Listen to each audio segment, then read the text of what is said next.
इंतजार अब खत्म हुआ। नासा ने इंटरस्टेलर कॉमेट 3I एटलस की नई इमेजेस रिलीज की हैं गवर्नमेंट शटडाउन खत्म होने के बाद। अगर आपने वो hour long live stream miss कर दिया तो चिंता मत करिए, ये छोटा वीडियो सब कुछ ब्रेक डाउन करेगा जो आपको जानने की जरूरत है।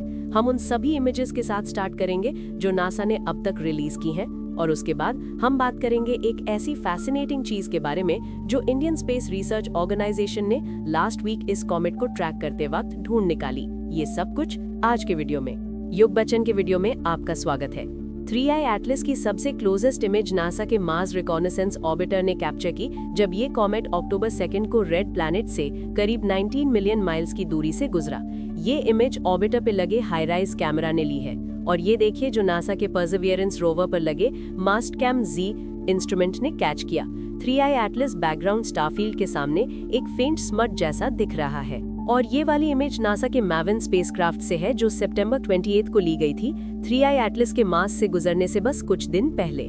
लेफ्ट साइड में जो डिम स्पॉट है वो खुद 3I एटलस है, राइट साइड में जो ब्राइट पैच है वो मास से निकलने वाला हाइड्रोजन है, और बीच में जो हल्का सा ग्लो है वो प्लैनेट्स के बीच स्पेस में ड्रिफ्ट हो रहा हाइड्रोजन है। ये वीडियो नासा के स्टीरियो ए स्पेसक्राफ्ट से आता है जिसने 3I एटलस को एक ब्राइट फजी ऑर्ब की तरह कैच किया जब वो सोलर सिस्टम के थ्रू 130,000 माइल्स पर आवर की स्पीड से रेस कर रहा था।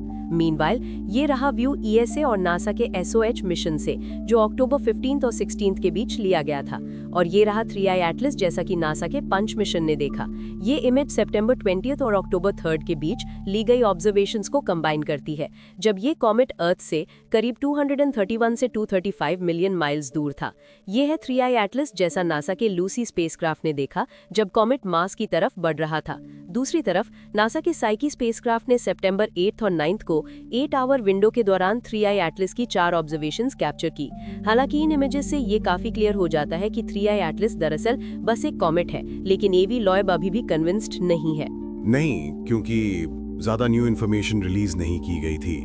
इनफैक्ट आज जो डिटेल्स मेंशन की गई उनमें से ज़्यादातर हमें हबल स्पेस टेलीस्कोप और वेब स्पेस टेलीस्कोप के डेटा शेयरिंग से पहले ही पता थी।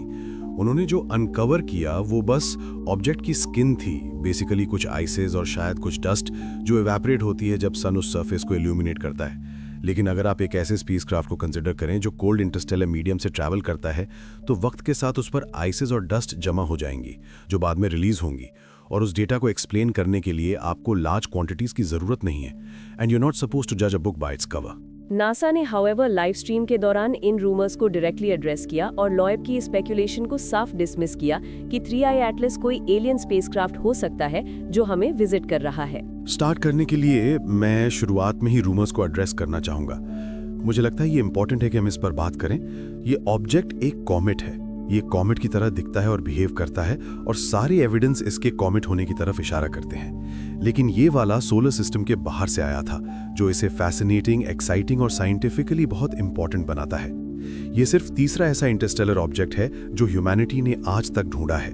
और रूमर्स के बारे में थोड़ा और, मुझे लगता है ये बहुत इंपॉर्टेंट है, और मैं एक्चुअली बहुत एक्साइटेड हूँ कि दुनिया भर के लोग इस कॉमेट के बारे में स्पेकुलेट कर रहे थे जब नासा उस पीरियड में थी जब हम इस पर बात नहीं कर सकते थे क्योंकि रीसेंट गवर्नमेंट शटडाउन की वजह से। मुझे लगता है कि उस पूरे एक्सपीरियंस से और शटडाउन के दौरान काम करते हुए इसे देखकर जो मैंने फील किया वो ये था कि लोग कितने इंटरेस्टेड और एक्साइटेड थे इस पॉसिबिलिटी को लेकर कि ये कॉमेट क्या हो सकता है। काफ़ी स्पेकुलेशन थी कि ये क्या हो सकता है, लेकिन मुझे जो सच में ऑसम लगता है वो ये है कि लोग उस इनक्रेडिबल फाइंडिंग में इंटरेस्टेड थे जो हमने ऑब्जर्व की और जो हेवन से आई थी, और उसका क्या मतलब है, उसका क्या मतलब हो सकता है कि यूनिवर्स कितना मैजिकल हो सकता है।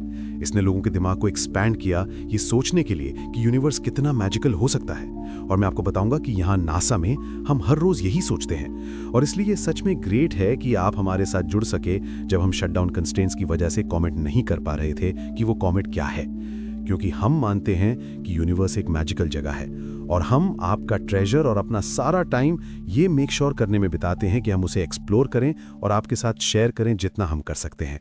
इनफैक्ट हम बहुत ज़्यादा चाहते हैं यूनिवर्स में लाइफ के साइंस ढूंढना। इनफैक्ट बस कुछ महीने पहले हम आपके साथ थे और हमने बात की थी कि हमें क्या लगता है कि मार्स के सरफेस पर एंशिएंट लाइफ का सिग्नल क्या हो सकता है, हमारी अमेजिंग मशीन से जो वहाँ 30 सालों से घूम रही हैं उन चीज़ों को ढूंढने के लिए। ये कुछ ऐसा है जिसके बारे में सीखना और डिस्कवर करना हमारे लिए रियली इंपॉर्टेंट है। ये एक अमेजिंग डिस्कवरी हो सकती है अगर और जब हम इसे कंफर्म कर पाएं। लेकिन 3i एटलस एक कॉमेट है। इसी बीच इंडियन स्पेस रिसर्च ऑर्गेनाइजेशन ने नवंबर 12 से 15 के दौरान 3i एटलस की एक इमेज कैप्चर की। जैसा कि आप देख सकते हैं, फॉल्स इमेज एक नियर सर्कुलर कोमा दिखाता है। इमेजिंग के अलावा साइंटिस्ट ने मॉर्निंग ट्वाइलाइट शुरू होने से पहले कॉमेट से आने वाली लाइट का स्पेक्ट्रम भी एक्वायर किया। रिजल्ट में प्रोमिनेंट एमिशन फीचर्स दिखाई दिए जो आमतौर पर सोलर सिस्टम कॉमेट्स में देखे जाते हैं। नासा ने कहा है कि उनके स्पेसक्राफ्ट इस कॉमेट को ऑब्जर्व करना कंटिन्यू करेंगे जैसे जैसे ये सोलर सिस्टम के थ्रू अपनी जर्नी करेगा और मार्च 2026 में जुपिटर के ऑर्बिट को पास करेगा। इसने एक बहुत इंपॉर्टेंट क्वेश्चन खड़ा किया, हमारे स्टेलर नेबर्स से कितने और ऑब्जेक्ट्स हमारे सोलर सिस्टम को विजिट कर रहे हो सकते हैं। एक नई रिसर्च एग्जामिन करती है कि नियर बाय स्टार से कितना अमाउंट ऑफ मटेरियल हमारे सोलर सिस्टम तक पहुंच सकता है। उनकी फाइंडिंग सजेस्ट करती हैं कि इनमें से कुछ इंटरस्टेलर विजिटर्स जो हमारे नेबरिंग स्टार अल्फा सेंटोरी से ओरिजिनेट हुए हैं वो शायद पहले से ही यहाँ है। Alpha Centauri star system 3 star से बना है, अल्फा सेंटोरी ए और बी जो एक बाइनरी डांस में लॉक्ड है और प्रॉक्सिमा सेंटोरी एक फेंट रेड ड्वार्फ। ये पूरा सिस्टम हमारी तरफ 22 किलोमीटर्स पर सेकंड की स्पीड से मूव कर रहा है या करीब 79,000 किलोमीटर्स पर आवर, जो इसे स्टडी करने के लिए एक आइडियल सब्जेक्ट बनाता है कि मटेरियल सोलर सिस्टम्स के बीच कैसे ट्रैवल करता है। रफली 28,000 ईयर्स में अल्फा सेंटोरी हमसे अपने क्लोजेस्ट अप्रोच पर होगा, सन से करीब 200,000 एस्ट्रोनॉमिकल यूनिट्स दूर। साइंटिस्ट का मानना है कि इस सिस्टम से इजेक्टेड मटेरियल हम तक पहुंच सकता है और पहुंचेगा, और इनफैक्ट उसमें से कुछ शायद पहले से ही यहाँ है। स्टार सिस्टम से मटेरियल इजेक्शन के एग्जिस्टिंग मॉडल्स पार्टली इस बात पर बेस्ड है कि हमारा अपना सोलर सिस्टम कैसे मैटर एक्सपेल करता है, और रिसर्चर्स ने अपना काम इन्हीं मॉडल्स पर बिल्ड किया। उनकी फाइंडिंग सजेस्ट करती है कि अल्फा सेंटोरी ने शायद significant amount of material eject किया है, ये एस्टिमेट करते हुए कि अराउंड 1 मिलियन पार्टिकल्स जो डायमीटर में 100 मीटर से बड़े हैं वो ऑलरेडी हमारे ओट क्लाउड के अंदर है। ये एनिमेशन जो इस रिसर्च को लाइव देने की कोशिश करता है, हमारे सन को एक ब्लैक हेक्सागन में मार्क किया गया है और उसका ऑर्बिटल पाथ एक ग्रे सॉलिड लाइन के रूप में दिखाया गया है। अल्फा सेंटोरी को येलो स्टार से रिप्रेजेंट किया गया है जिसका orbital path blue solid line से दिखाया गया है। ये स्टडी विजुअलाइज करती है कि कैसे अल्फा सेंटोरी गैलेक्सी के थ्रू मूव करता है और उस मटेरियल की मूवमेंट को ट्रैक करती है जो वो इजेक्ट करता है, जिसमें से कुछ शायद पहले से ही हमारे सोलर सिस्टम में हो सकता है। हाउएवर सिमुलेशन दिखाता है कि भले ही अल्फा सेंटोरी से पार्टिकल्स प्लॉजिबली हमारे सोलर सिस्टम तक पहुंच सकते हैं, उनका साइज मैटर करता है। साइंटिस्ट के मुताबिक स्मॉल पार्टिकल्स वो जो अर्थ के एटमॉस्फेयर में मीटियोर्स की तरह दिखेंगे, उनके आने के चांसेस कम हैं। उन्हें अपनी जर्नी के दौरान न्यूमरस ऑब्स्टिकल्स फेस करने पड़ते हैं, including magnetic fields, Interstellar medium से ड्रैग और स्पटरिंग या कोलिजन्स के थ्रू पोटेंशियल डिस्ट्रक्शन। लेकिन रिसर्च ने यह भी पाया कि अल्फा सेंटोरी से कुछ मटेरियल ऑलरेडी हमारे सोलर सिस्टम में पहुंच चुका है, जिसमें से ज्यादातर ने 10 मिलियन ईयर से कम ट्रैवल किया है। ये इमेजिन करना फैसिनेटिंग है कि जब उनकी जर्नी शुरू हुई थी तब अर्थ पर डायनासोर्स घूम रहे थे और मैमल्स की एज अभी शुरू भी नहीं हुई थी, लेकिन जर्नी सर्वाइव करने के लिए इन पार्टिकल्स को अबाउट 10 माइक्रोन से बड़ा होना जरूरी है। रिसर्चर्स एस्टिमेट करते हैं कि about 10 alpha Centauri particles currently detectable meteors के रूप में अर्थ के एटमॉस्फेयर में एंटर करते हैं, एक नंबर जो नेक्स्ट 28,000 ईयर्स में 10 फोल्ड इंक्रीज होने की उम्मीद है। ये रिसर्च इस आइडिया को रिइंफोर्स करती है कि हमारा सोलर सिस्टम आइसोलेटेड नहीं है। अगर मटेरियल स्टार सिस्टम्स के बीच ट्रैवल कर सकता है तो ये प्लैनेट्स कैसे फॉर्म होते हैं इस पर वैल्यूएबल इंसाइट देता है।